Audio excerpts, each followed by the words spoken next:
Hi, everybody. Welcome to what is now the first episode of You're Wrong, I'm Right, where me, my two friends, Bodhi and Robbie, are going to discuss Infinity War and Endgame In light of the in fact detail. that it's been over a year and over 2 years since each film has come out now. Yeah. So, I kind of just introduced you guys, but if you guys just want to toss in who you are so they can recognize voices. Yeah, I'm Robbie, and that's about all you need to know. I am Bodhi. I will tell you more about us. So we we're all friends. Obviously, we wouldn't be making this podcast if we weren't friends. Um, we all we all have a little bit of knowledge of filmmaking. We all went to the same college together, so that's how the three of us collectively know one another. And we all went to school for filmmaking. So we all have a really good general grasp on filmmaking and such. Um, some of us, or all of us, are actually working in the industry. Cameron more so right now, because he just wrapped on Well, right two. now, no. But Well, obviously not right now because of the fucking pandemic, but Cameron wrapped on couple reality shows that you can, he'll plug those in for you if he wants, but yeah, woot woot. we all have a general, idea of filmmaking, and I don't know. I think it'll help us when we're shouting at each other when we disagree with ourselves on these films. That's the So thing I yeah, like Also, is that who doesn't like a good chat we about all look movies? at three very different aspects, but all somehow manage to coincide into the same thing. It's interesting. Yeah, I'm very much more of I'm more the one where it's just like I really just need the movie to entertain me, and then everything else kind of comes in second. Like I value entertainment a lot more than I think. I don't not value more than acting and whatnot. Like of course that all plays into one another, but I feel like I'm the one that's like, ooh, this really entertained me, and then I feel like Robbie, you're the one that's like, ooh, I really like the direction here and the writing, and then Bodhi's the one that's more like the technical aspect of it, where it's like, oh, the man who shot this movie did this job, this shot on this thing, on these lenses, at this specific time of day. I couldn't tell you that with shit. this iris, this type of ISO. Um, Yeah. I also look at the background of how the film was made, because then it sort of influences some of the creative decisions that are made in a film. So like if there's something that you feel like, ooh, this doesn't really feel like it was solid, you find out, oh, they like behind the scenes they like cut the scene out in like half, and like all this exposition shit is gone. Like that also I feel like sort of influences the way I not like completely influences the way I look at films, but just like informs certain aspects of like what my opinion can be about it. Because I like to look in things and be like, all right, so how do they do this? Much in the same way that I'm very focused on the technical, because when you find out how they do it, that I don't know, if I find to be very impressive, because then you're like looking at how these individuals are pulling something off, and it's like, oh, okay, now I know what they can do, and that informs you. Oh, when you make your own shit, it's like, remember what Joe and Anthony Russo did on, or Christopher Nolan did on, or whichever director that you love or are inspired by. So yeah. Right. And on that note, let's get into what Disney did with Infinity War. Who wants to start off? Me. Yeah, Okay. let's do. So Infinity War. This is my umpteenth time of watching it. It still is just such a amazing movie, and almost it's just the pacing of it is amazing. It's always keeping you just your eyes glued to the screen. The acting from everybody is just incredible. I mean, Josh Brolin especially portraying Thanos is just that was like a master cast right there. Like and his character as a whole, I absolutely love it, and it was genuinely like every time I watch it, I get goosebumps. It never fails.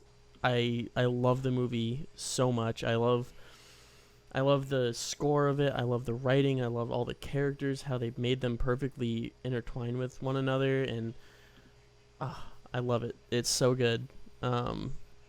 Every time I watch it, I love it more and more. Honestly, have like no complaints about it. That is all. Yeah, I mean,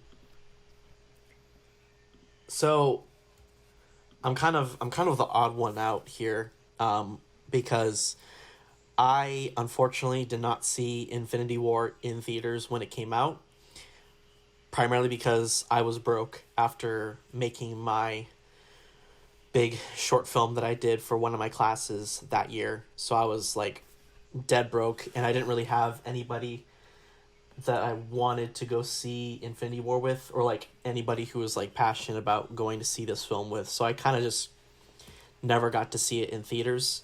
I'm very sad I couldn't, because when I finally got to see it on Netflix, I really, really loved it.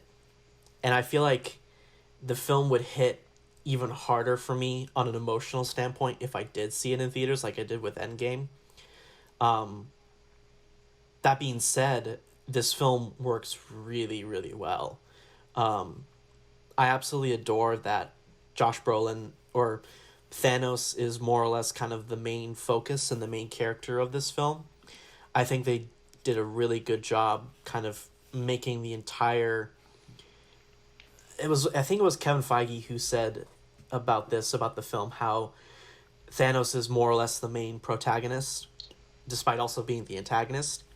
And I think that's a very good way of putting it, because everything within this film relies on Thanos, both the conflict that the heroes are going through, as well as the conflicts that Thanos himself is going through. And I feel like the time that they put into developing Thanos really helped solidify his part within the broad Marvel Cinematic Universe, in making him the threat that they've been kind of building him up to. And before, like, the build up to him was like kind of meh. Like, you saw him in like Guardians, in the first Guardians film, and you saw him for like a scene that has been said that isn't really canon because it doesn't make any fucking sense. But you really get to know his goals and his mission as a character, and like why he does what he does, and it makes sense. It's not like a diabolical scheme. It's like he sees the world as like, all right, his whole goal is, if we cut half the universe in half, or if we cut half the universe's population, the resources will be more distributed over a period of time, rather than it being all consumed more faster. And I really adore that. I love I just love how it's nonstop action, which is a good contrast between Endgame, where Endgame is like, I mean, we'll get to that later, but Endgame is like a completely different feeling. It's character driven. Yeah, I mean, I feel like both films they both are, but in like a way. one really the Endgame kind of more heavily like shows the emotional impact of what everything happened, and then obviously splurges in the end with action. Yeah, well, Endgame was more about the aftermath and more on the original six plus Rocket and Nebula, and then this is more like Thanos is really central to the whole thing. So all the character development really is through him, with like other characters dispersed here and there. But yeah, I think they did a really good job pulling off the visual effects on Thanos. Oh, yeah, they're incredible. I'm still, like, even rewatching it, I was still blown away by how they pulled him off, and the tech that went into making Thanos is really impressive. So I think it was really incredible visual effects on their part. Alan Silvestri's score is incredible through both films. I'm glad they were able to bring him back. I'm glad they were able to bring Red Skull back in a really cool cameo for him, in a really cool role, I should say. Yeah. Um, and yeah, I mean that's kind of like my general consensus on Infinity War. Had I seen the film in theaters, I think it would resonate with me more emotionally. But otherwise, even so, the emotions are still really well done. So, yeah, that's Infinity War for me. So, I can definitely say Infinity War, hands down, is my favorite movie-going experience I've had. I think this was the second film I saw in IMAX after Interstellar back in 2014, and just the energy from the audience was so real. They've been building up Thanos for so long. I was so excited to finally see this film, and the first time I saw it, I really liked it. The second time I saw it, which was when it came out on home media, I thought, this is great. This is my favorite MCU movie. They did so many things right. The third time I watched it, which was with came right before Endgame, I still loved it. And then Endgame happened. And Endgame has soured a lot of the stuff. We'll get into Endgame in a bit, but Endgame soured Infinity War for me just a bit. There were certain aspects I wish Endgame had fulfilled that Infinity War set up. If I were to rank Infinity War amongst the MCU films, I would rank this third, with number two being Winter Soldier and number one being Thor Ragnarok. Um, and again, that's not a hit because Infinity War does so many things right, and Infinity War, in a lot of ways, is the answer to a lot of my issues with the MCU, to where they don't take risk and they just don't risk anything with their storytelling and how they develop characters. Infinity War is just taking risks basically the entire time because, as we've mentioned, you're making the main character the big villain who they've been setting up for so long, giving him a backstory we understand and that we can actually relate to and feel sympathy for him with some of the actions he does, and again, we just completely buy it. They take large characters such as Captain America and Black Panther, characters we all love, and gives them such a small role to play in this film, but at the same time, it's an important role that fulfills the characters for what they needed to do in this movie. And then the emphasis on like the Guardians gets a lot of stuff to do. Thor especially gets a lot of stuff to do with Mm. and then you have stuff with Iron Man, and this movie actually made me a fan of Doctor Strange. I am not remotely a fan of Doctor Strange's own film. I think that film is a completely missed opportunity, and this movie Mm-hmm. justified Benedict Cumberbatch in that role for me. I thought he was a magnificent supporting character, and I think the most impressive thing is the pacing and the structure of this film. Too, you have like what is it, four different storylines going on at once, and for the most part, there was some weird editing cuts between certain sequences, but it flows together so immensely well, back and forth between these different stories that ultimately align to the end goal of this movie. And Bodhi mentioned like it's nonstop action, which it is for the most part, but the movie does have the ability to take a step back and give you just really great emotional beats that most movies at this type of scale I don't think would do, whether it's Thor telling Rocket, what more do I have to lose, Oh which my is god. easily my favorite Yeah. scene in the entire movie. It's brilliantly acted on Hemsworth's part. And then Mm-hmm. whether it's Thanos, having to kill Gamora for his ultimate goal, that moment for me, it hits me hard because it's not that That or the throne room as well with Mm. Thanos and Gamora. right. But the thing that affects me the most about Gamora dying isn't the fact that Gamora died. It's more as I'm able to relate to the pain to the main villain, what he's feeling. Josh Brolin's performance is so good in this movie, Mm-hmm. and in general, this film is just it's really entertaining. If I had if I were to scale this in terms of like entertainment, this movie's probably like a 9. In terms of story, probably like a strong 7 for me. so kind of like going right in the middle. I think this movie is very watchable, but again, the results of the following film have soured certain elements for me that they set up. Okay. You bring a couple of really solid like points of like certain character arcs that I really enjoyed.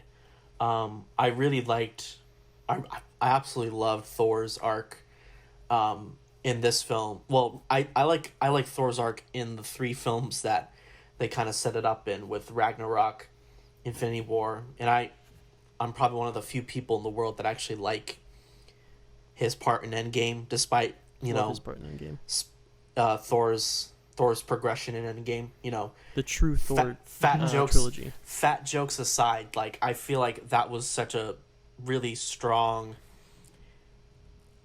character arc for him to go through, and very different from anything I've ever seen from the character of Thor, and very unique, I think, for the MCU, because Thor is kind of, at least the way that they had portrayed him before Ragnarok, was kind of stale.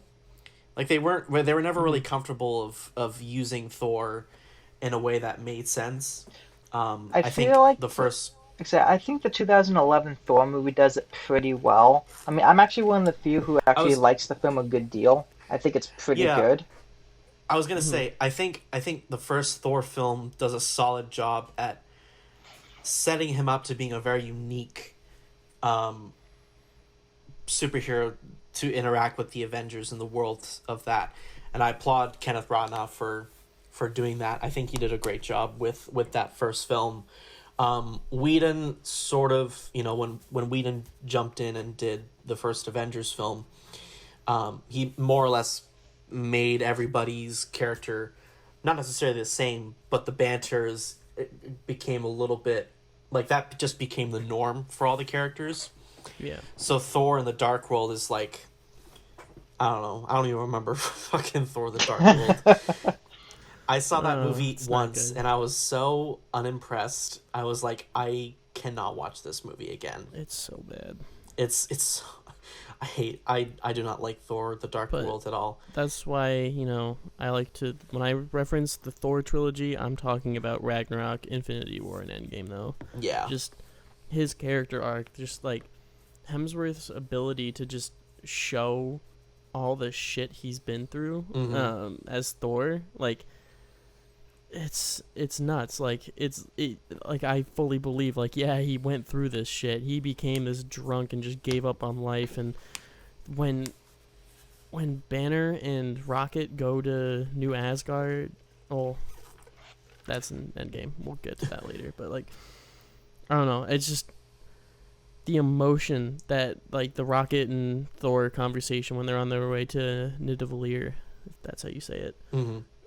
It's just heart-wrenching. It's just like Thor is just like, he's never fought me. He goes, well, I mean, he did. And he goes, well, he's never fought me twice. What more do I have to lose? Like, he's just like, he is out for blood, and he's just not mentally and emotionally stable. And he has some big issues going on. He probably needs to go see a therapist. But it made Thor, honestly, my favorite character in the MCU, other than Spider-Man, but that's just because Spider-Man's my favorite character of all time. But even, like, because when they go to the, however you pronounce it, and they meet up... Nidavellir. Nidavellir, or whatever it is. Yeah. And they meet up with Big Peter Dinklage, who also does he was a pleasant surprise, and I loved his role in the film. It's one of those things really where good. I read he was in the movie, and then when he pops up, it's like, holy shit, he's in it. It kind of had like the same effect like Matt Damon had in Interstellar. I knew he was in the movie. When he popped up, I was like, holy fuck, Matt Damon's in this movie?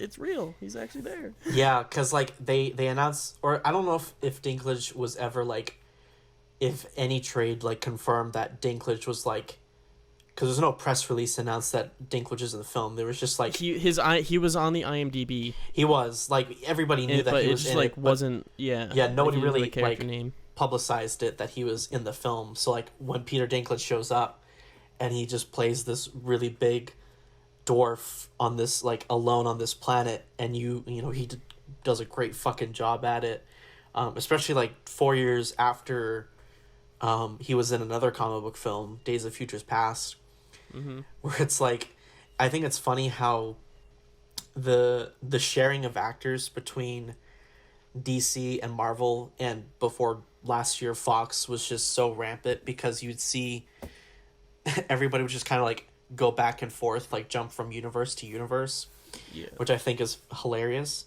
But yeah, I adore Thor's arc in this, and his interactions with Rocket, because Bradley Cooper and Sean Gunn, who does the physical performance, the two of them combined do a fantastic job with Rocket's character, who with Guardian, I really started to enjoy Rocket in Guardians 2.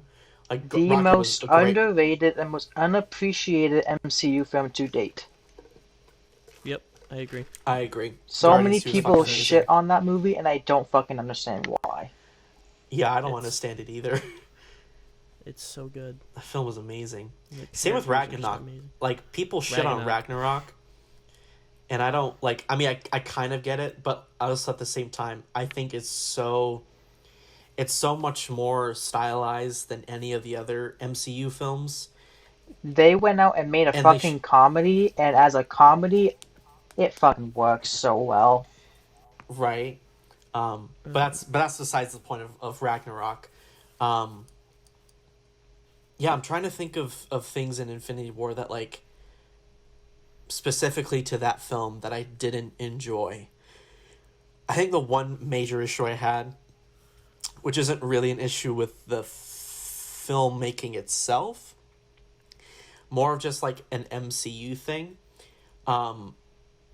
So Cap and Black Widow and Falcon are all on the run, and Wanda and Vision are all more or less on the run too, because they decide to live normal lives. And then the three of them save Wanda and Vision from Corvus and Proxima Midnight from Prague, or I don't know. They're in Edinburgh. Edinburgh. Or however you spell it. They save them from Edinburgh, and then they go immediately to, well, not immediately in the film, but then they head back to the Avengers base, and Thunderbolt Ross is there with Don Cheadle, and Don Cheadle's just like, well, you're dumb because the Accords is fucking stupid.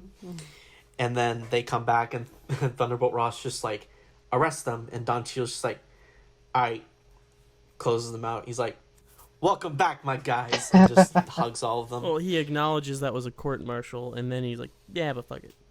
Well, yeah, my point is that I just, this is more just like proving the point that Civil War didn't need to happen in the way that it did, because the Accords literally do fucking nothing.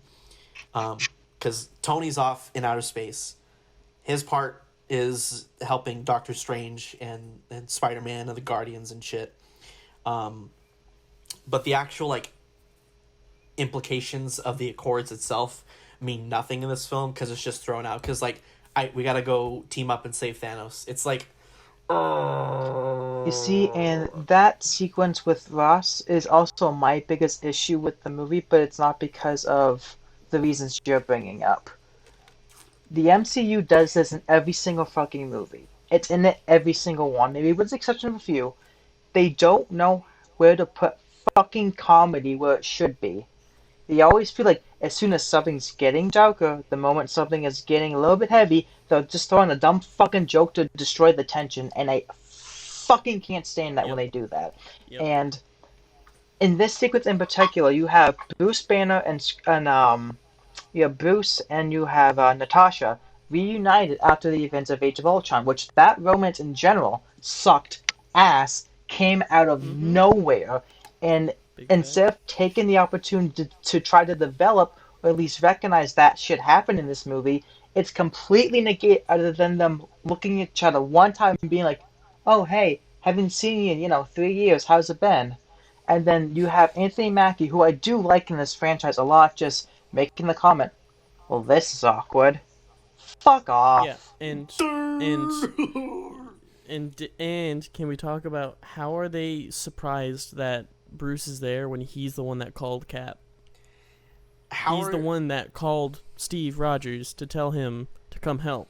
Why are they all then surprised that he's there? It's like, well, Bruce is the one that called you guys. How come they don't acknowledge that Bruce is in the room moments after Thunderbolt Ross is literally swiped out of his meeting, of his little digital Skype meeting? Because I don't know, the MCU pretends that fucking the Incredible Hulk never happened, but it definitely happened. Mm-hmm. It definitely happened. Just have the two interact, and they're even in a scene together in fucking Endgame, and they don't interact, and that pisses me off. Literally, Hulk is at Tony's funeral with his bandaged up arm, and Thunderbolt Ross is just in the back like, I remember how I used to hunt that motherfucker down. It's like, goddamn, I hate it. Yeah, well, I mean, there would also be a really weird moment if all of a sudden there was a Thunderbolt and Bruce conversation at Tony Stark's But funeral. still, it's never. It's still the fact that it's never there. addressed prior to that. Yeah. But that's really. Robbie, Oh, sorry. Go on, Bodhi. oh, anyways, Robbie does have a good point.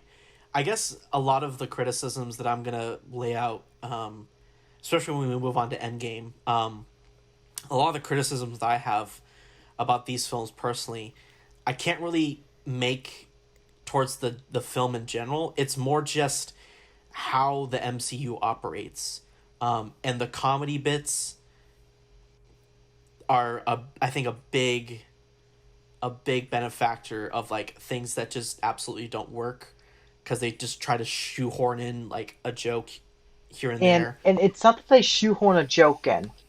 It's the way the jokes are phrased. When you have a film like the first Iron Man has a bunch of jokes in them, but with the way the jokes are done in this film, and especially Endgame, they stop the entire scene and you can put a laugh track between when the joke is said and when the response happens. I could literally see a Big Bang Theory scenario to where Falcon goes, "Well, this is awkward. Insert laugh track for 5 seconds," and then you cut to the next scene.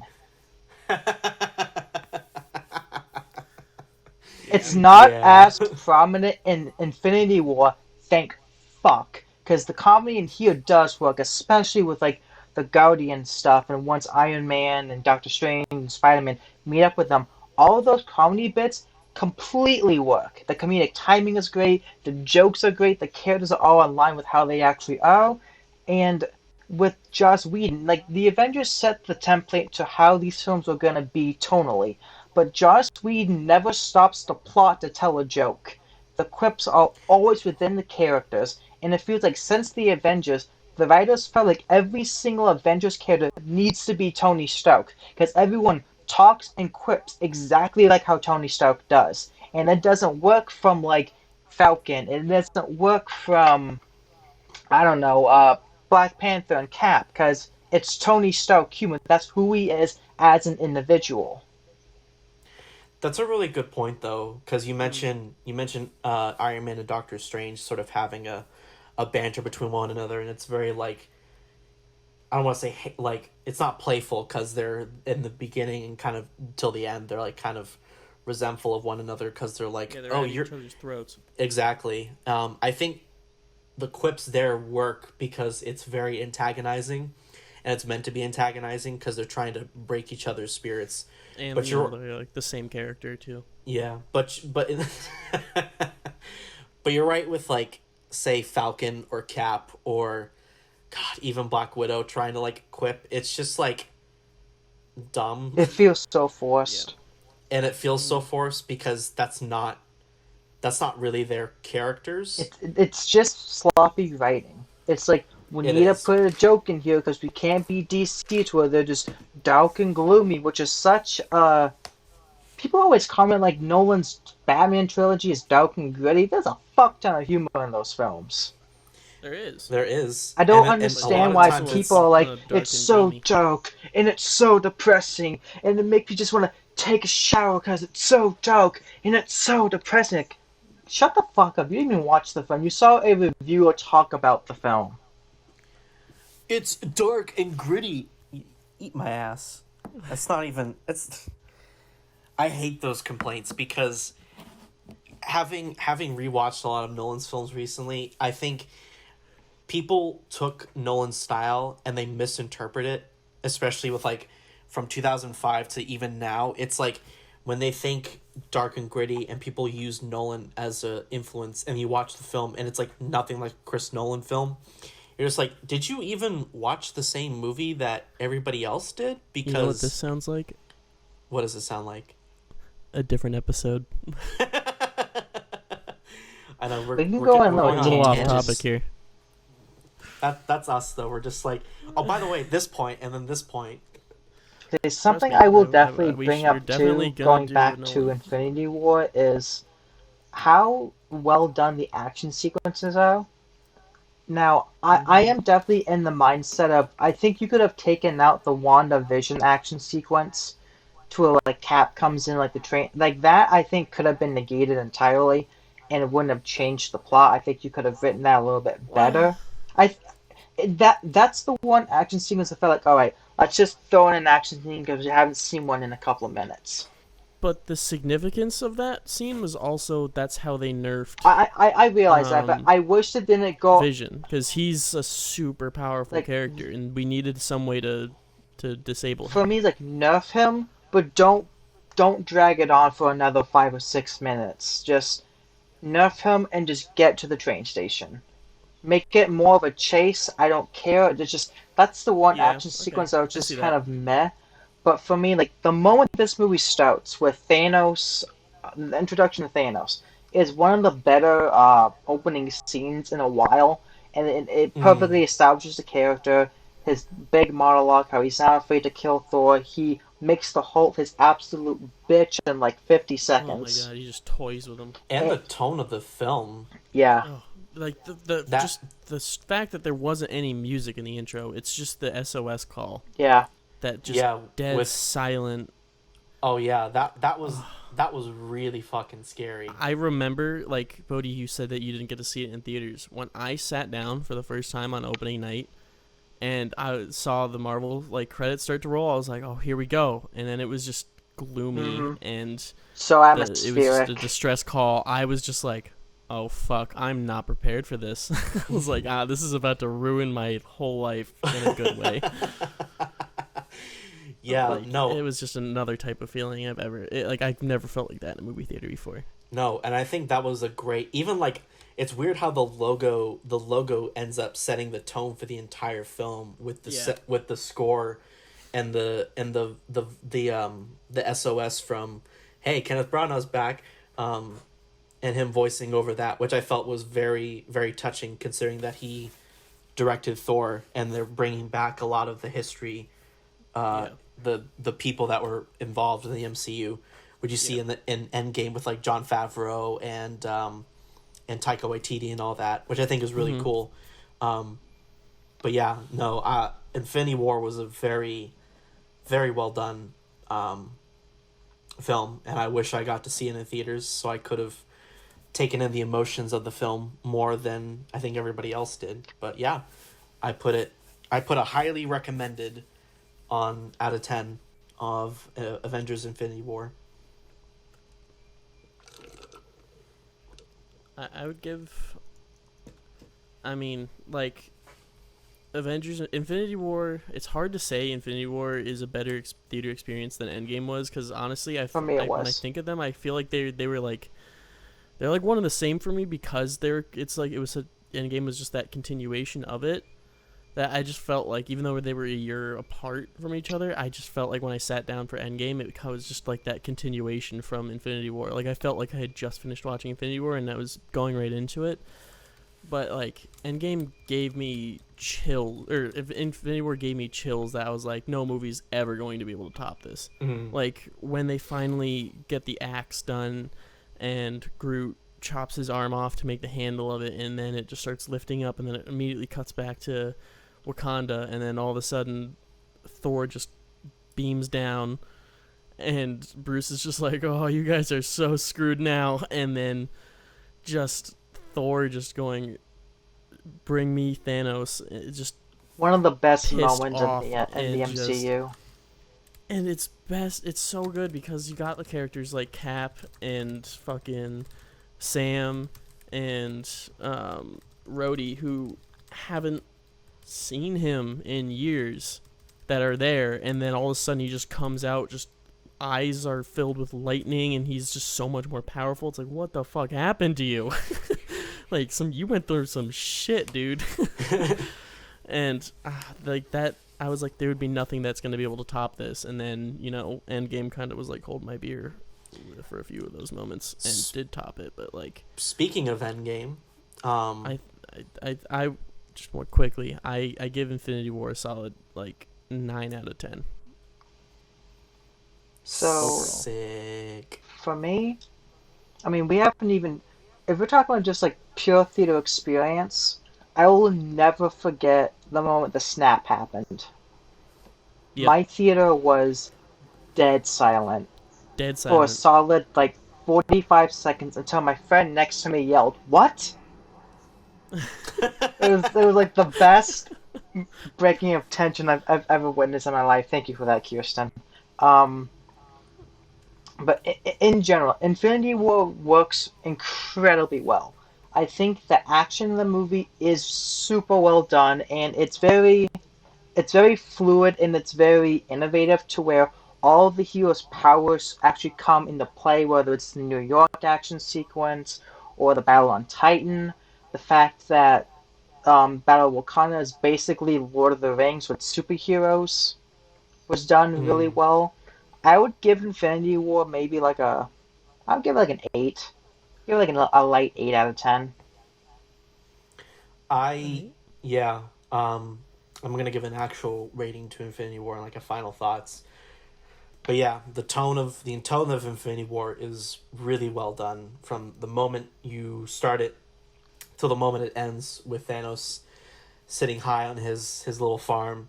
Um, you just feel dread watching it throughout. Um, One of my favorite moments, one of like my favorite non specific moments, was when the circular donut goes into New York for the first time, and you just hear this like humming boom And from it's, outside, and and it's then done in a one take. yeah, Yep. which I fuck with. And it's just a one take from inside the sanctum going outside, and you just see the chaos happening, and it felt very raw and very like, to me that feels very emotional to be in, because you're grounded with the rest of the characters and the human beings that are running away from this threat, and it feels very gritty and um It very gave dreadful. it gave me vibes of the 2014 Godzilla film in terms of how Garrett Edwards did scale. Yes. That's Yeah, how that moment in Infinity War felt for me. I agree. Overall, yeah, Infinity War is a great fucking movie. I give it a good 8 out of 5, 8.5 out of 10. Right. Respectable. Now speaking of oneers, let's move into Endgame, I where will go I know with last Robbie on there's this. one of, okay. But I do know there's a one take in Endgame that you do love, which is the Scott Lang seeing Thanos for the first time, Oh yeah. and God, it's so good. And then there's another one, a oneer, when it's Ronin slash Hawkeye, um, Oh are they in yeah. Yeah, Japan or South Korea, something like that? I think it's Tokyo or Tokyo. some bullshit. Tokyo, yeah, and it's just like, I didn't realize it was a one take until like halfway through it. I was like, wait, this hasn't cut. I was like, this is a one take. It goes on for a little while, but other than that, Endgame, I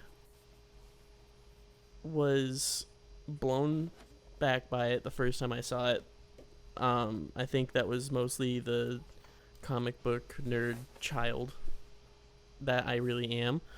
And then I saw it again in the exact same day with Robbie.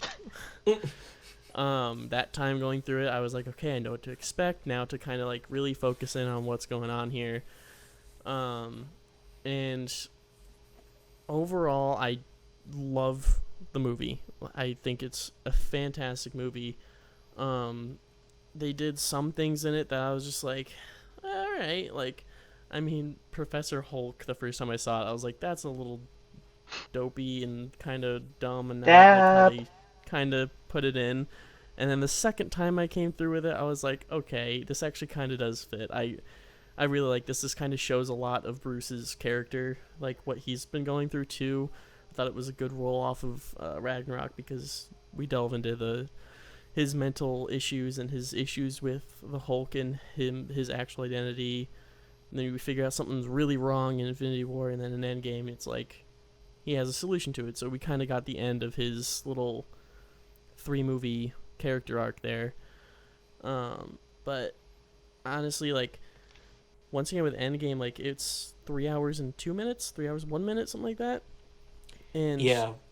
the whole time I am just completely glued to my screen. Like, it is so good. And Tony Stark, Robert Downey Jr.'s performance with, I don't know the little girl who plays Morgan, but it is so, like, heartwarming. And it's just like, he's such an amazing dad, and I love it. Like, just, I don't know, like, it makes the ending of the movie just that much harder for me. And like, every time I watch the movie, when she asks for a cheeseburger, I fucking bawl my eyes out every time without fail. I can't handle it, just because it's just like, I don't know, I'm a sucker for like stories of a father and son, or daughter and father, and whatever, son and mother. I love that kind of stuff. And then it's just like, fuck, that one plucked a little string in my heart there. But I don't know, I just love seeing how all the different characters handled the last 5 years. Like, Cap is leading a support group kind of thing. And then you got Natasha trying to figure shit out still. Like, she's just determined to figure out what's wrong and find out where Clint went. And I just love seeing how each one individually handled these 5 years.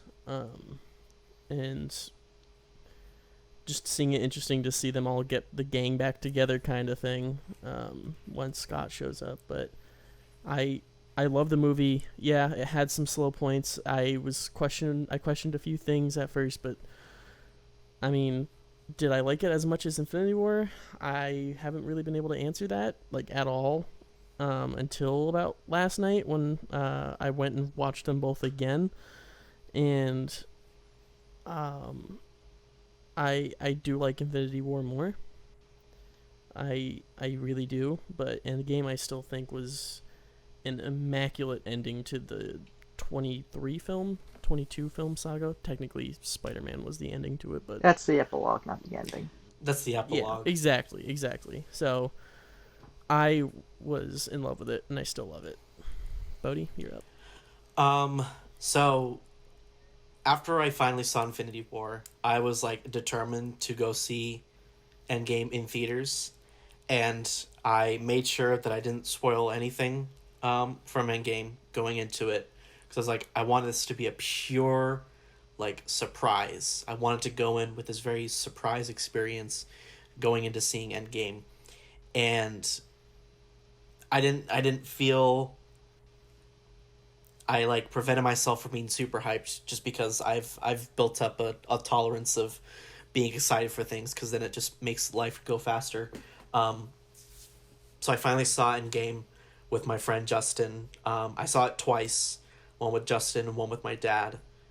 First time I saw it was opening day. It was a matinee showing, and I saw it again either 2 days later, or I think like that next weekend. I can't fucking remember when it was split apart.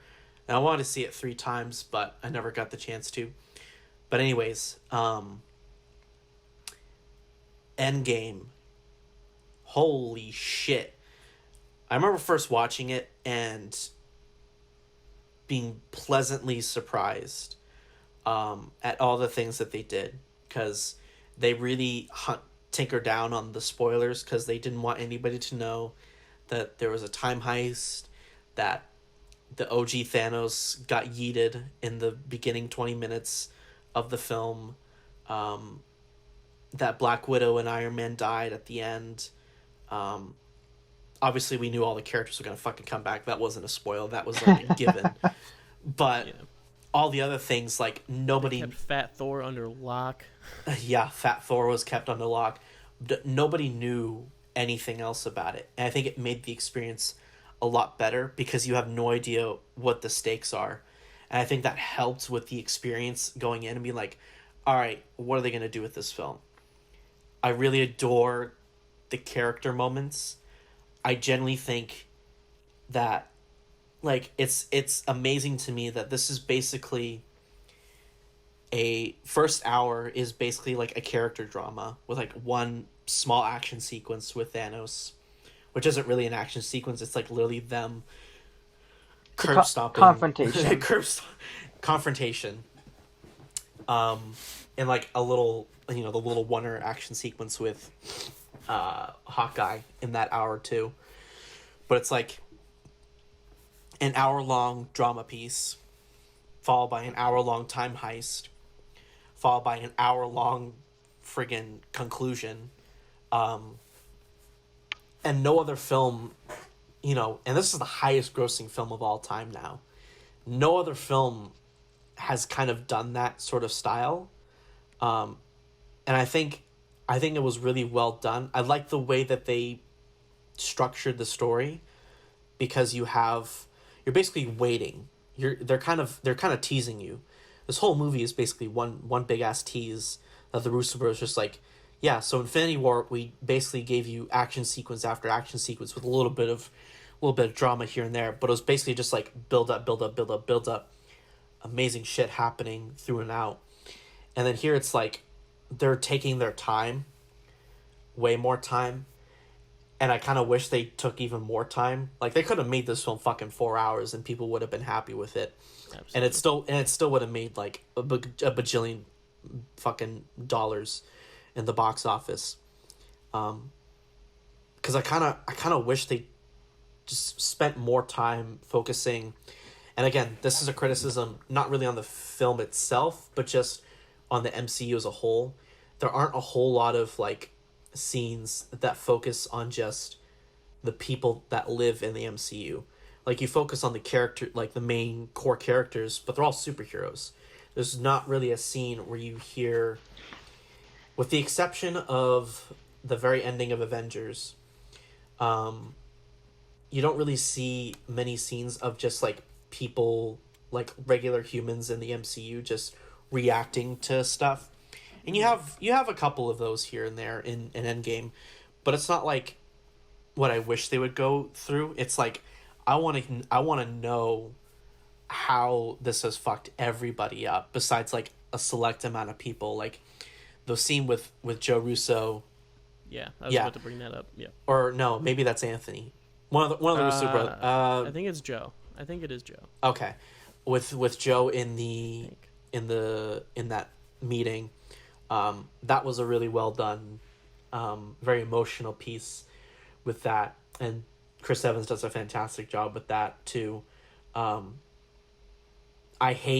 don't really like Ant-Man all that much, not the character but the film. I think Ant-Man is the epitome of everything that's every bland piece of MCU shit that there is. It's basically like Ant-Man is that, and I haven't seen Ant-Man and the Wasp yet because I don't really care that much. You don't need to. I'm sorry, Walter Goggins. I'm sorry, Michael Pena. Should have been Edgar Wright. It should have been Edgar Wright, but they fucked that over. Could even been Adam McKay too, but they also not necessarily fucked that over. But Adam McKay was like, I'm not doing this.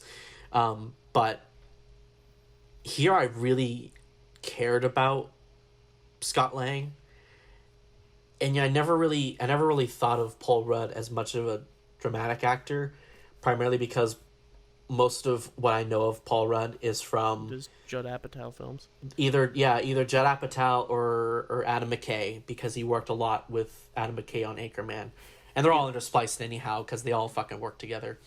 But yeah, you like think of him as like a actor, like a comedic actor from Judd Apatow and Adam McKay, and he does a great job in those roles too. He's like built for that type of stuff. But here, like, Joe and Anthony just like hit a click with Paul Rudd's performance here, and hands down my favorite scene is, you mentioned earlier, the one with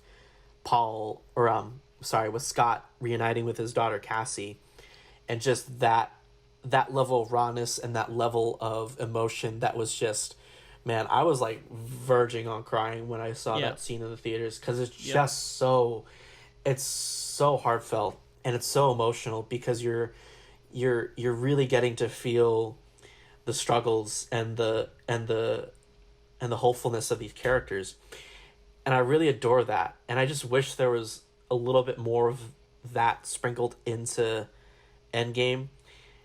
And like, you know, give or take, it's like a disappointment, but I'm not gonna gripe it against the film for it necessarily. I just wish there was a little bit more time to let that process, like the grief of the world of, you know, losing half the population process. Because then right after, Scott Lang goes to the Avengers, like, so I was in the quantum realm for 5 hours, and now it's 5 years later. What the fuck just happened? My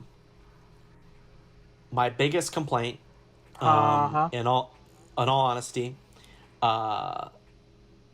Thanos sucks in Endgame. Yeah, he does.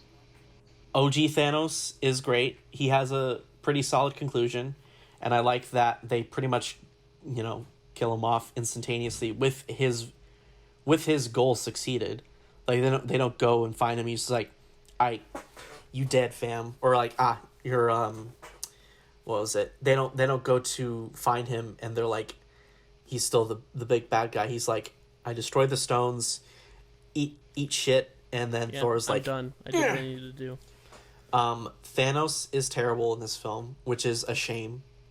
I've heard that Thanos' characterization here is more closer to the comics, and I don't like that, because Thanos in the comics is kind of more of just like a zealot brute, and I don't think that really. First off, you lose all the emotional beats of Infinity War's Thanos. Not only that, when Thanos fights the Avengers at the end, there's almost no emotional connection, because it's just there's an emotional connection with the Avengers themselves, but Thanos goes, he's just like, I don't know who you are. He literally fucking says that. I was about to say, I don't know who you pricks are, but you're fucking up my shit, and I don't like that, so I'm just gonna beat the shit out of you guys. However, can we talk about how his fighting style, like, I don't know, I love how you did say he's a very, like, zealot brute, and I love how that's shown through his fighting in this movie. He just goes ham, and I love it. I love it when movies don't look choreographed. Yeah.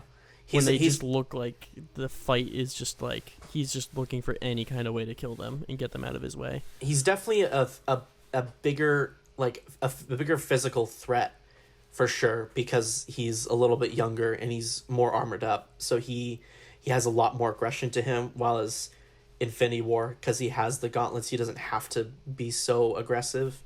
Yeah. I still stand by my point that Thanos is still garbage. Be that as it may, his ending is fucking hella cool.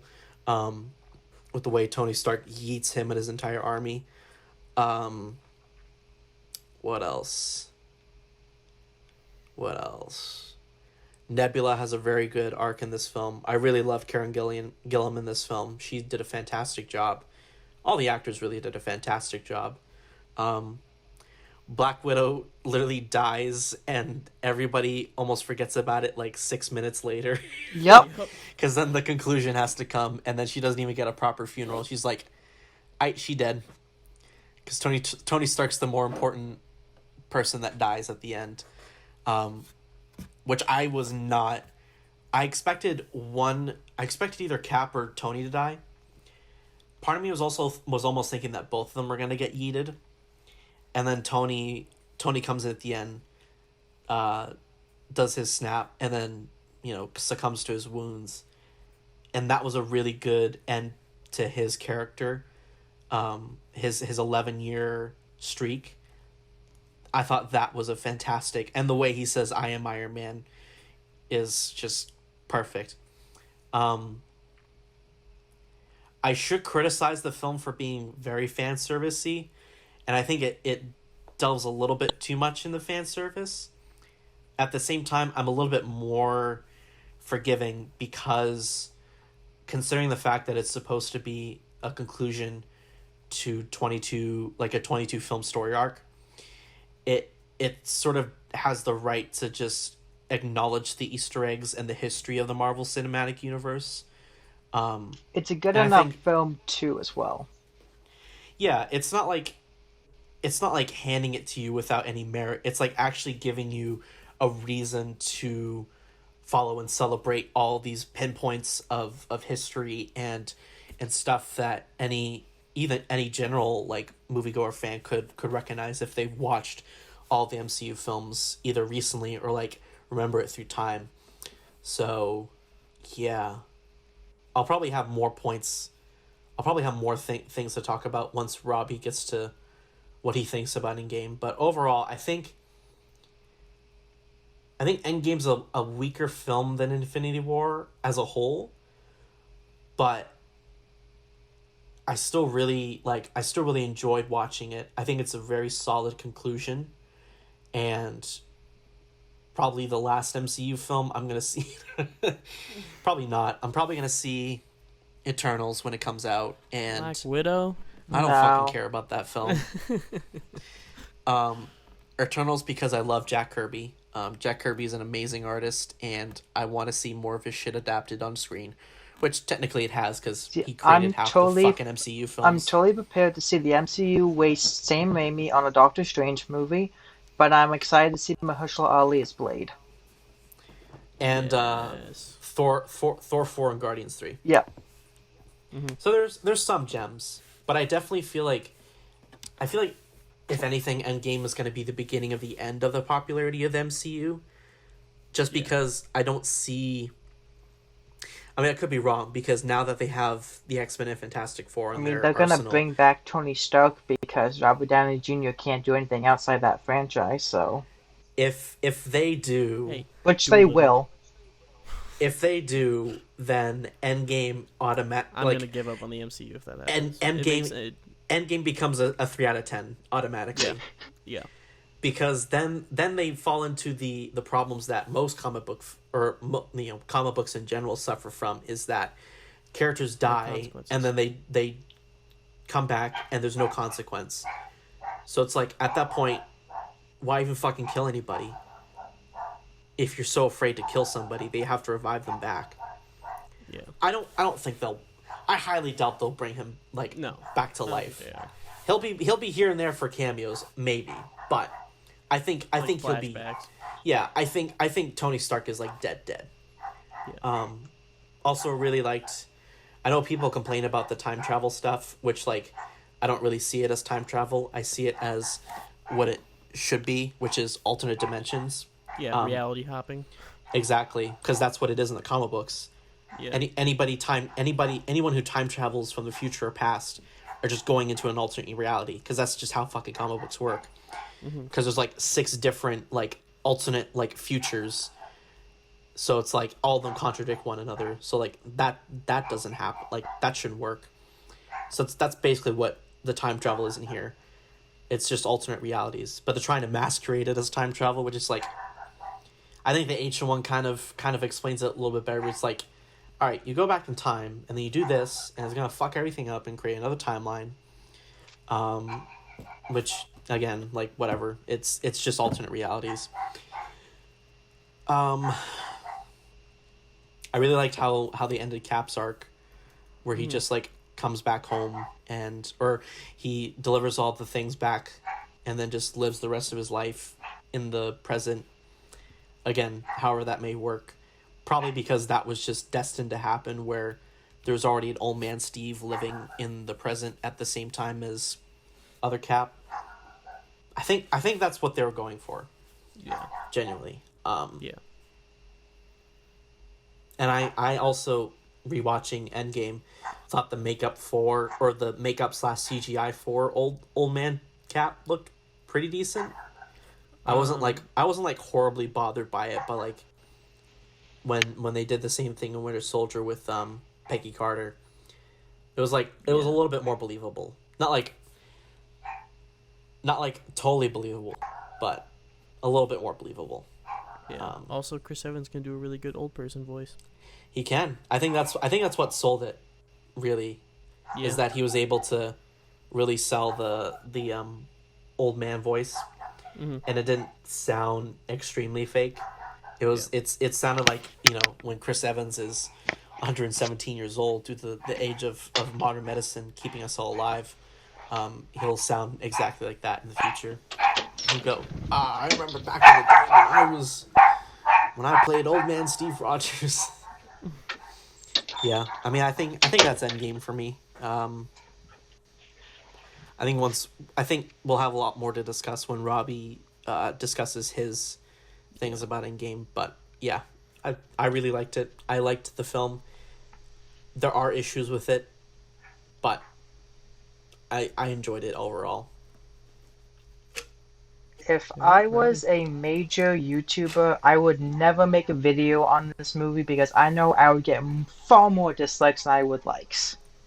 And the YouTube comment section will be telling me that I should kill myself and how my grandmother should have aborted my mom so that she wouldn't have produced me and all that other shit. Because I'm not gonna. My relation. Here's the thing with Endgame. If in terms of Facebook, if I was to go into a relationship with Avengers Endgame, it's complicated.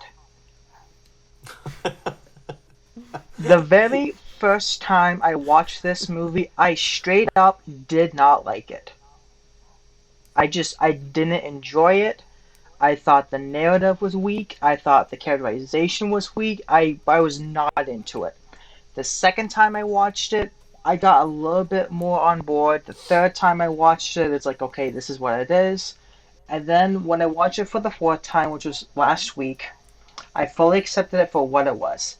To me, Avengers Endgame is fine. It borderlines between good and fine to me. Like, there are a lot of great aspects to this movie. To me, this is like a 7 out of 10 movie with a lot of really great moments I would rather YouTube watch than sit through the entire thing and watch again, incomplete. Like, the portal sequence is great. Scott talking to his daughter is great. This is the thing that bothers me. This is the thing that bothers me, I think, the most. Bodhi, you said this movie is character driven. I fully disagree with that. From start to finish, this is a plot-driven movie.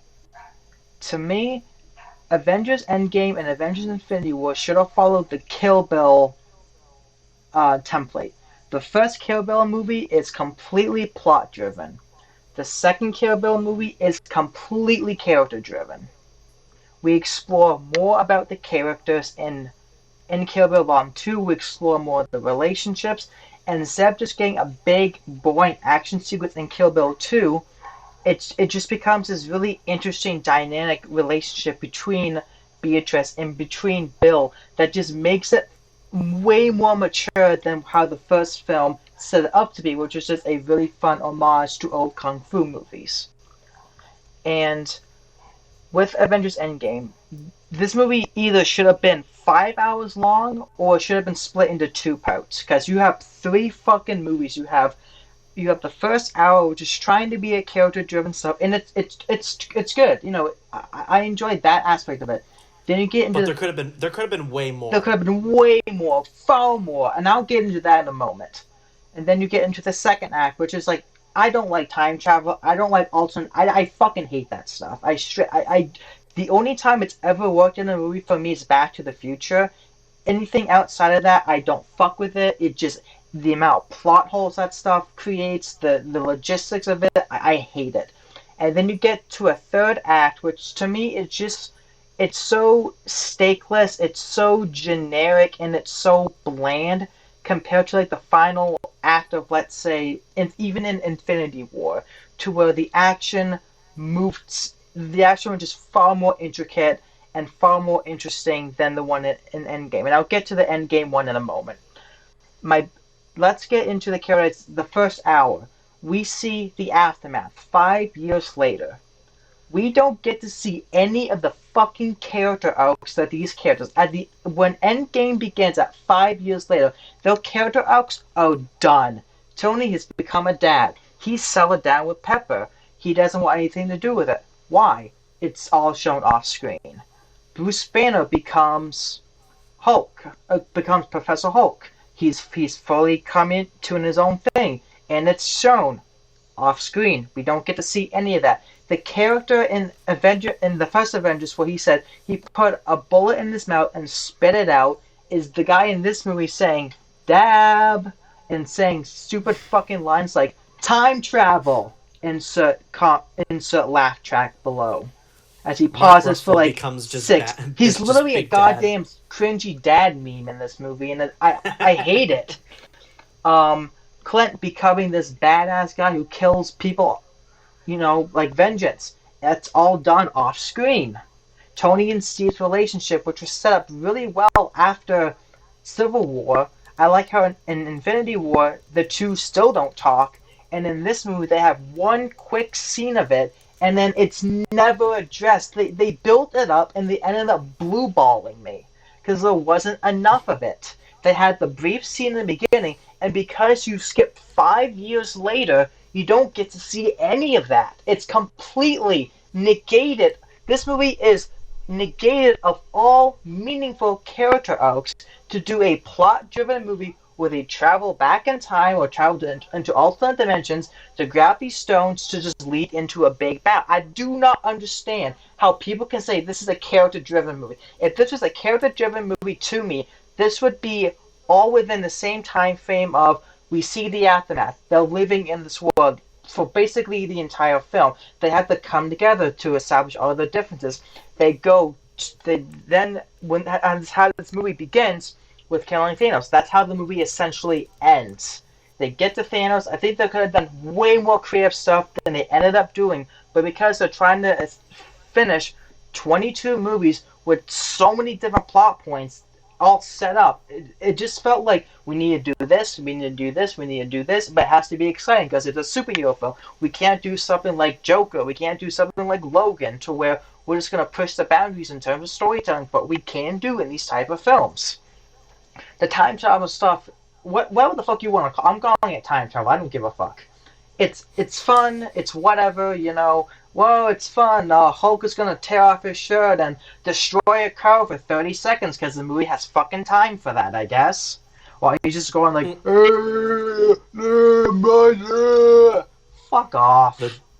The comedy is perpetual film MCU garbage. jokes come in again. Like, they're playing fucking Fortnite in this movie. Why in God's name? That is going to become such a dated joke within 5 years! Who plays Fortnite anymore?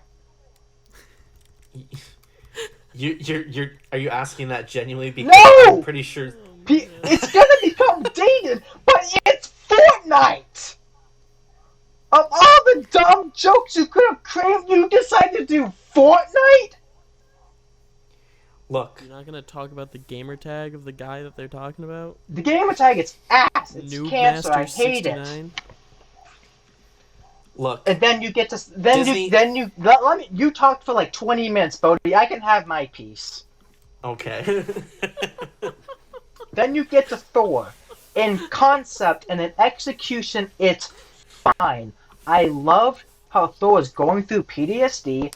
I love how he's going through trauma. And the best acted moment in this movie is when Bruce tells him when they get to New Asgard, Thanos. And Chris Hemsworth's face completely depletes, and all the comedy is gone, and it's shown that he's completely broken on the inside. That's such a powerful moment. And I despise how at every goddamn turn and step they just make him the butt of the joke. They're always commenting on his weight. They're always commenting on, oh, he's going crazy. He's upset right now. And I wish if the screenwriters understood this, they wouldn't have made it a joke at all. They would have played it completely straight, like, yes, this is this character in this state. The most insulting moment in this movie is in the conclusion where Bruce is about to snap everyone back to life. Thor volunteers. He says, do you know what's going through my veins or whatever? And fucking Rhodey has to do the Tony Stark quip of saying, cheese whiz.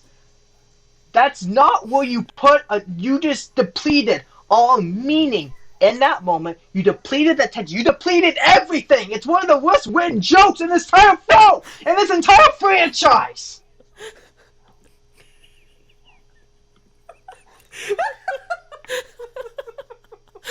And then because this movie is like 3 different films at once, Tony Stark has to figure out how time travel works in literally 5 minutes in this lazy montage. It's not like it's the Ultron effect. He makes Ultron in like 7 minutes. He discovers time. Tony Stark is a Mary goddamn Sue. He can do anything. He can whip out his cock and suddenly world peace is now established because Tony Stark whipped out his dick and everything is fine now. I'm pretty sure that's how the first Iron Man ended, though. He whipped out his cock and, like, literally he announced world peace had ended. Or he had given off world peace. Yeah, the movie ends with him ripping out his dick, and he goes, "This is Iron Man, right?" Oh, I thought it was him dicking down Rhodey. No? Oh, I don't No, know. that's an Iron Man XXX. Oh, anyway, a bunch of tonal issues, and then we've already talked about Thanos. He's ruined. He was destroyed in this film. He literally says the goddamn line, "I don't even know who you are," and that sums up how piss poor the writing is for this character is. I don't know what does. Black Somehow Widow Thanos dies has in returned. this movie in a weird. They're like fighting each other to see who commits suicide. Okay, whatever. I guess you know, Bodhi, we'll play hot potato to see who gets to kill ourselves first. I don't know. Makes sense because this movie justifies it. I hate how into a volcano. I hate how in Infinity War they killed off Loki, which is such a ballsy move, just to bring him back. They killed Gamora in the first film just to bring her back, and again, one of the worst comedic moments where she just kicks Peter in the balls. Yes, I agree with that one. It's like Jesus Christ! Ugh! Remember, you know how like Peter Quill comes to Earth at the very end, and he's just like doesn't even react to the fact that he's now back in his home. He's like, oh, I guess it's time to shoot up some fools. Woo-hoo! They probably shot stuff for it, but considering the fact that the film's already 3 fucking hours long, they had to cut it out, which pisses me off. And then I will stop on my rant because again, I do like watching this movie. It sounded like I hate this movie. I just have a lot of issues with it. It's not. This isn't me like ripping on like a Transformers film because I genuinely hate it. It's like this is a movie that's just frustrating because I saw how this film could have been great, how this film could have been such a deep character study, and they didn't do any of that. And we get to the final third act. When it starts with Thanos attacking the base, it's great. Thor, Cap, and Iron Man are ganging up and attacking him. It's all great. It's visceral. It's raw. It's dirty. The handheld camera work is fantastic. And, you know, he immediately makes Iron Man his bitch. He curb stomps Thor, American History X style. They're completely gone. Cap tries to hold him off. He gets his ass whipped. It looks Thanos' army all comes down, and then Cap looks like he's gonna take them all on his own. You hear on your right, the polar scene happens. It's such an amazing build-up. Alan Silvestri's score crescendos perfectly. All these heroes coming together with these massive armies. I'm sitting there like just talking about the goosebumps. Like I'm so ready, and the battle begins, and it's not what it should have. It's so underwhelming in terms of like choreography, in terms of stakes. Like when you look at Infinity War, the Battle of Wakanda, why are they fighting? Thanos' army is there to get Vision's Infinity Stone. So, and there's a great sense of progression. As Thanos' army approaches, the heroes are losing ground. They're losing. Thor comes down. It's a moment of hope. They take back ground. But the heroes are always being pushed back consistently. They're always on the edge of maybe losing this fight to the point where they get to Vision. And in this movie, it's just CG army fighting CG army. Like, why are they fighting other than it's a big action sequence? And there's nothing particularly special about it because the heroes are never losing in this fight. They're just punching and kicking, and it's badass and it's cool to look at. But ultimately, they're never losing. I never felt the stakes in this entire like 45-minute action sequence.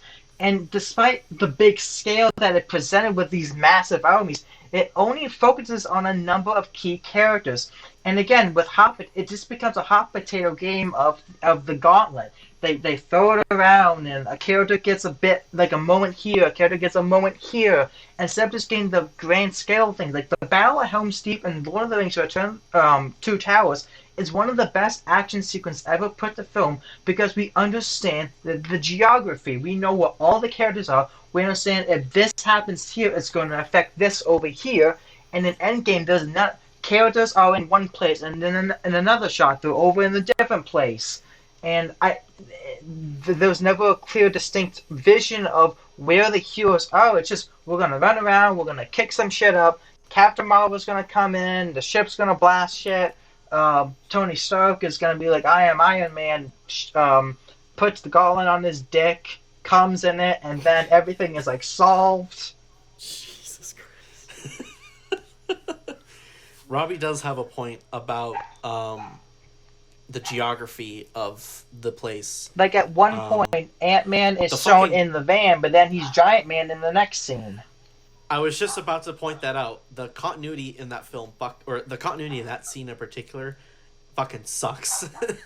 Because literally, there's a moment where Ant-Man and Wasp go into the little van with the with that quantum machine piece of shit, and they're hot wiring the car because they need to turn it on, which somehow that thing miraculously survived everything going on. Yep. And then you see, and then right after Clint hands off the gauntlet over to Black Panther, T'Challa's running through the battlefield, and then in the background you just see Giant Man shoving a goddamn Chitauri worm thing through one of the Sorcerer Supreme's fucking portals. and I literally, when I saw that, I paused I'm surprised I didn't see that in the theaters. When I saw that, I paused the film and I had to text Robbie and be like, hold up. I noticed that on my second viewing of the movie. Did you guys also see the continuity issue with Cap's shield? Oh yeah. There's like a million issues with that shield. Like the fucking logistics. Yeah. Like he picks up the hammer, it's awesome. The way he's able to bash it around and make it fly around is like, get the fuck out of here. This isn't magic. This isn't Harry Potter levels of magical shit. This is just dumb physics. I mean, time travel is dumb physics. This film is not abiding by any type of physics. This is also coming from the individuals who made something like Winter Soldier, which is a great action film that had a number of mind-blowing sequences in terms of hand-to-hand combat. And I understand, like, this film is far more, bigger scale, and there's way more stuff going on, but it's still, like, fire your script supervisor. Right. Or hire like 17. Bodhi, do you know about the Captain America shield continuity issue? No, I didn't pay it. Honestly, ending, it's like a blink and you miss it kind of thing. Honestly, the ending fight sequence is all gray. Like everything kind of just meshes together. That's the one criticism I have about that ending sequence, besides the continuity being absolute garbage, is that the color palette is so it fits tonally it makes sense because it's a very dire moment, Yeah. Like it's almost like the final nail in the coffin. If this Thanos succeeds, then like everything officially is over, because he just said, I'm gonna shred this entire universe like it's my friggin' pork ribs, and I'm making pulled pork sandwiches. That's he just does the movie. He's like, you see this? This is what I'm gonna do with your universe if you don't surrender and leave me alone, you know. But the color palette of just a bunch of gray rocks, and everybody just kind of blends in together. Like, it was very hard to tell.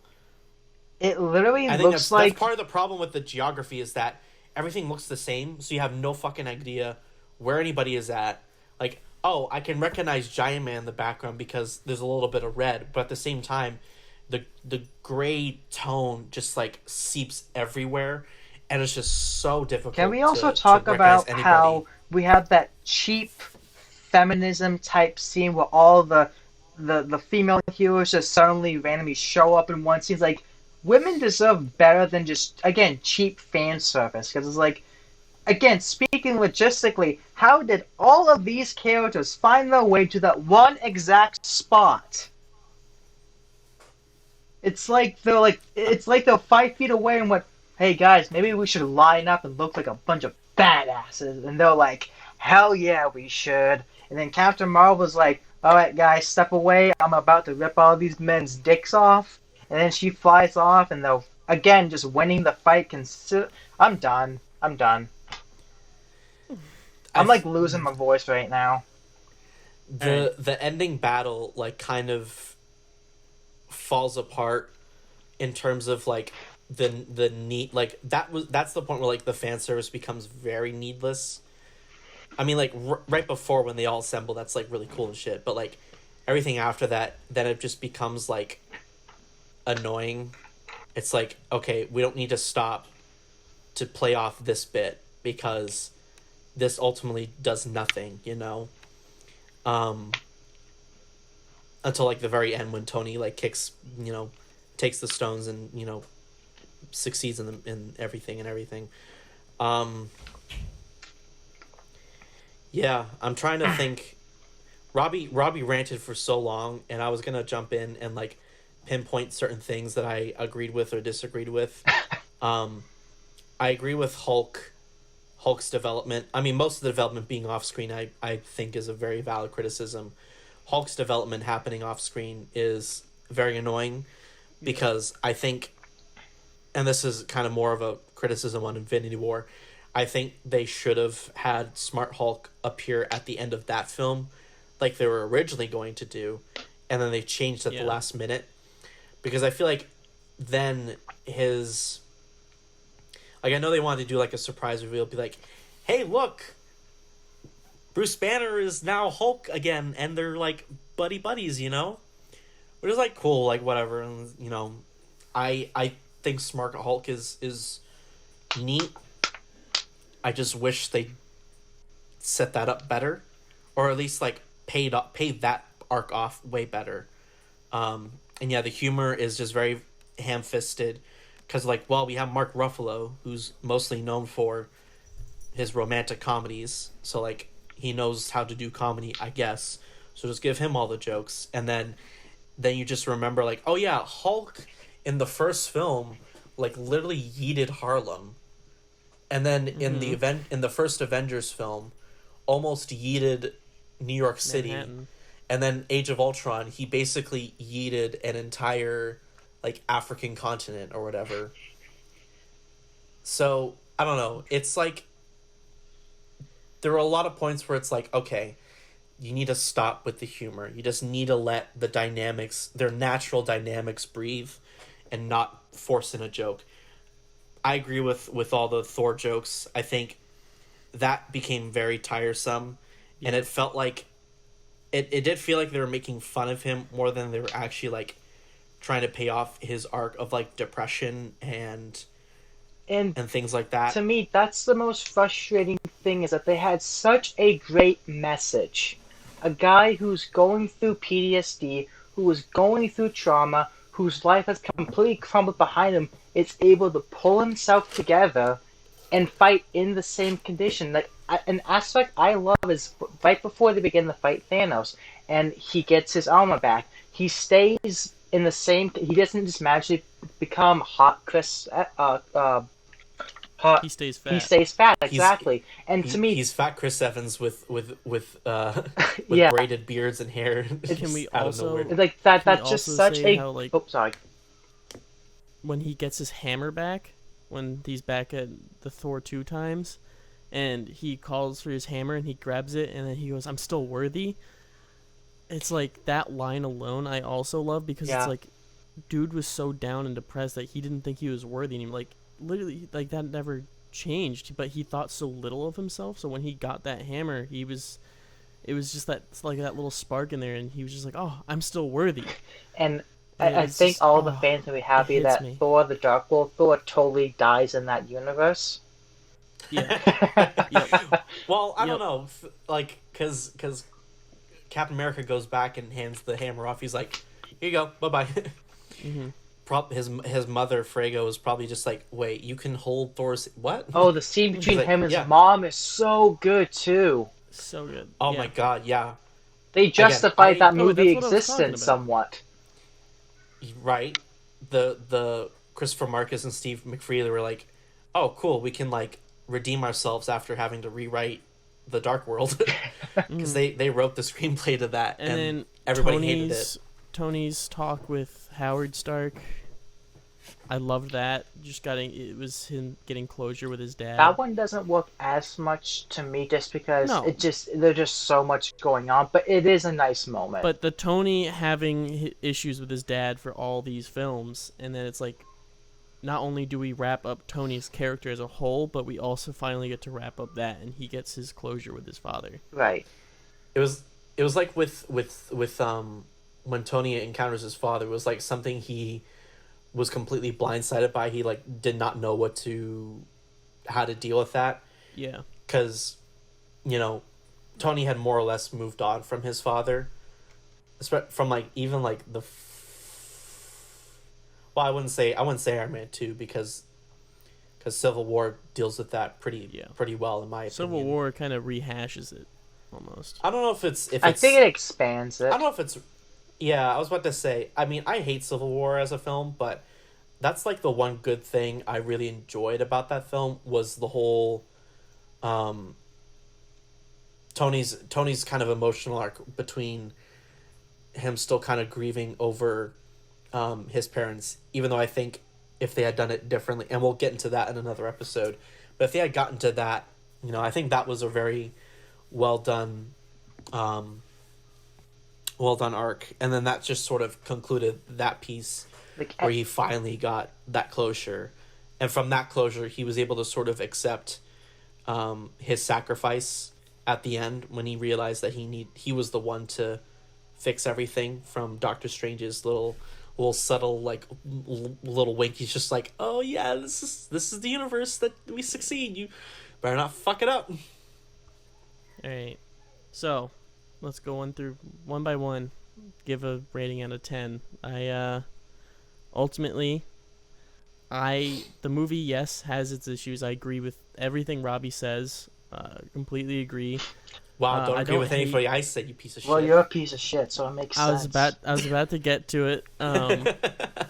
Because Bodhi, you were the first one to bring it up about Thanos being such a shitty character. Yes, I agree. He is nowhere nearly as good as Infinity War. Not even within. He's basically like Malekith's level of like development. Yeah, like, it's just not close. But I still loved him because I loved him as the character that he was. He was all of a sudden thrown into a scenario where he's like, "Oh shit! All 6 stones are like getting captured right now. I have to hurry this up." And you kind of see the more warrior side of him rather than the personal side of him, I guess, from the Infinity War. But We don't get to see the Logan so- side of him. yeah. Mhm. But I still really loved the film, and I would give it an 8.5 out of 10. For me, I thoroughly enjoyed watching it in the theaters. I still liked it even after watching it on my on Disney Plus or where however the fuck I watched it. Um, I'm glad Hawkeye was back. I really missed Hawkeye. Even though he was in Civil War, I forget that he was even in that movie because half the Avengers didn't even need to be in that movie. Um, his I really liked how Jeremy Renner performed Hawkeye in here.